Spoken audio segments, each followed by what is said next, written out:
Hi, it's Edward, back with another video. Please take a moment to click the thumbs up button below and consider subscribing to the channel. Thank you for your support. Today I read an interesting article on Yahoo Finance, put out by MoneyWise and written by Von Himmelsbach, titled, "Nearly 25% of Gen X workers who've been laid off in the last 10 years are still looking for work." I'll include a link to this article below. I encourage you to check it out.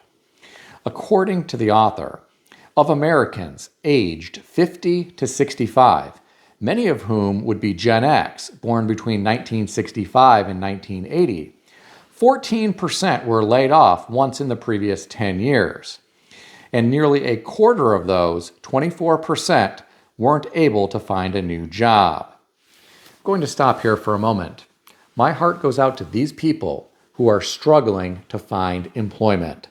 A lot of people in Generation X are in a tough spot. Generation X has been referred to as the sandwich generation. They are supporting their parents, many of whom did not save enough money for retirement and can't survive on Social Security alone. Generation X is often supporting their adult children as well, many of whom are not earning enough to keep pace with the rising cost of life here in America. Imagine being stuck in the middle. I'm sure some people in Generation X have sleepless nights trying to figure out where all of the money is going to come from, especially if they are laid off and having a hard time finding a new job. Getting back to the article, the author said there's a perfect storm of factors that's making it harder for Generation X to move ahead in what should be the most successful and highest paying years of their career. Boomers aren't the only ones facing ageism. An AARP study found that 64% of workers over age 50 had witnessed or experienced age discrimination in the workplace. My friends, I hate to hear about this. And this author is right.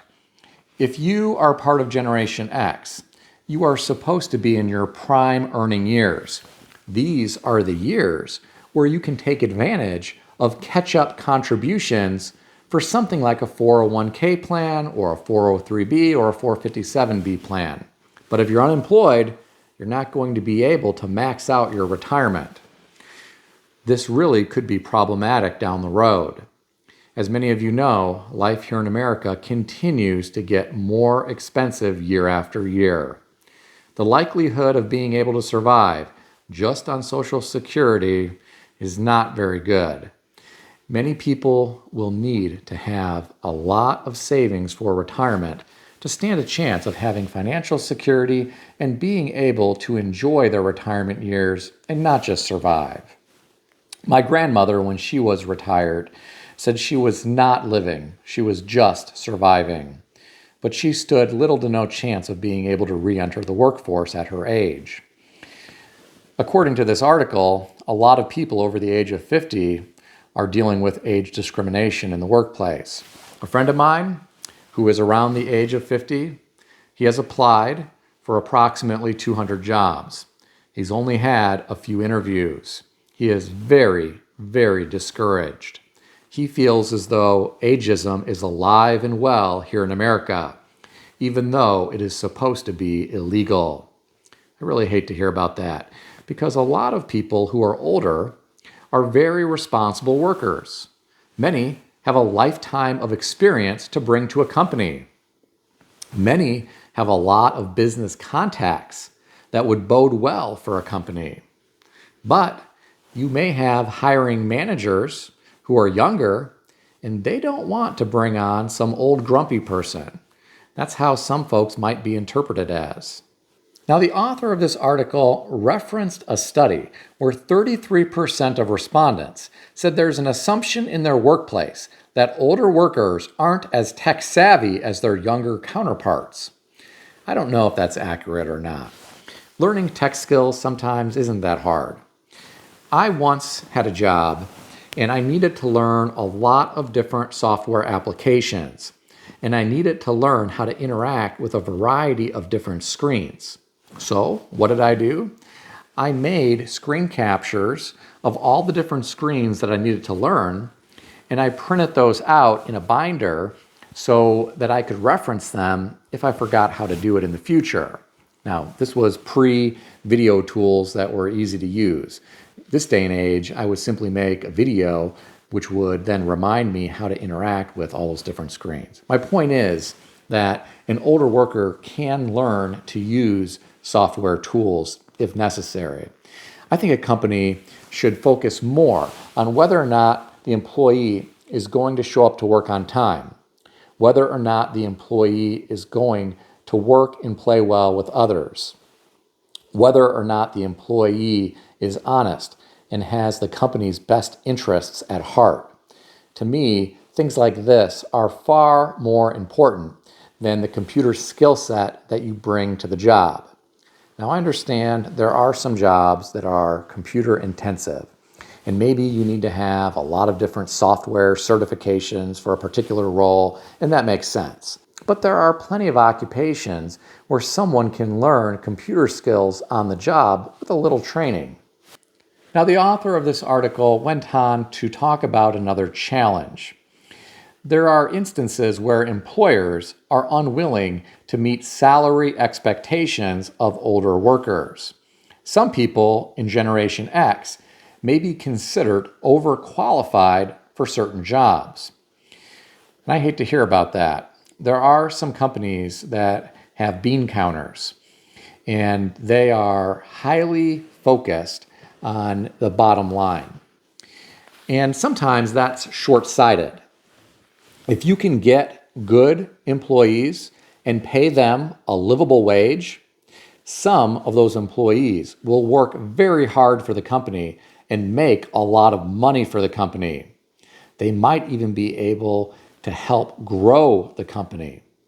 The author goes on to say, there's another assumption that older workers are close to retirement, so there's no point in hiring them. Well, I don't agree with that at all. Some people will likely work into their 70s or 80s. I once knew a guy who was still working at age 86, and his mind was sharp as a tack. He read a different book every single week, and he had a lot of computer certifications. He also had a lot of industry contacts. He brought a lot of value to the organization. That's priceless in my opinion.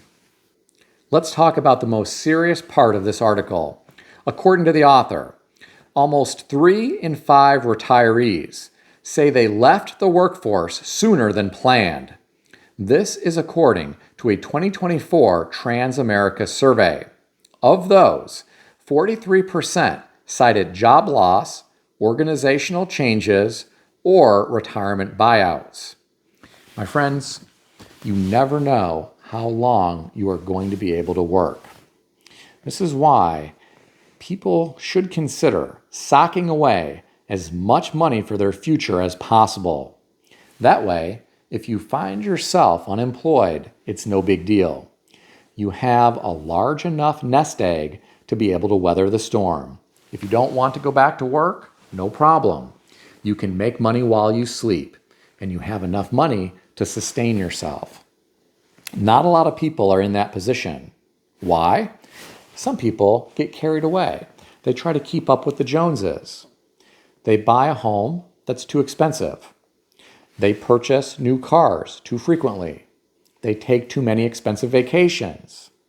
Some people spend a lot of money at the mall on expensive designer clothes or expensive designer accessories. Some people go into credit card debt in order to do all this. This is not how you want to live your life if you want to retire at a young age. Some people are forced to retire because of the reasons cited in this article. Some can't find new employment that pays anywhere close to what they used to make. Some don't want to go to a job every day to make a tiny amount of money. If you have enough retirement savings, you don't have to worry about being in the rat race anymore. You can enjoy life to its fullest. You can kick back, travel, spend time with friends, pursue new hobbies. You don't have to worry about waking up when it's dark outside, having a long commute, dealing with traffic. You don't have to worry about satisfying a boss. You don't have to worry about deadlines anymore. But this is something that a lot of Americans won't ever be able to do because they have far too much debt and they're not setting aside enough money for retirement. Many people are not taking it seriously. They say, I'll worry about that down the road when I get older. The problem is, when you get older and you start taking retirement seriously, time is not on your side. You will not have the same effect of compound returns. Many people find this out the hard way. I'm sure some of you watching this video today know people who found this out the hard way. If you do, tell me about it in the comment section below. If you enjoyed this video, consider subscribing to the channel. I want to extend a special thanks to everyone who has subscribed to this channel. I want to also thank all of my channel members. If you would like to become a channel member, there is a link in the description beneath this video. You can read more about the different membership levels. Please also check out some of the great books I suggest you consider reading in the description below. I've included Amazon affiliate links to these books. As an Amazon associate, I earn from qualifying purchases. Stay healthy and wealthy. I'll see everyone in the next video.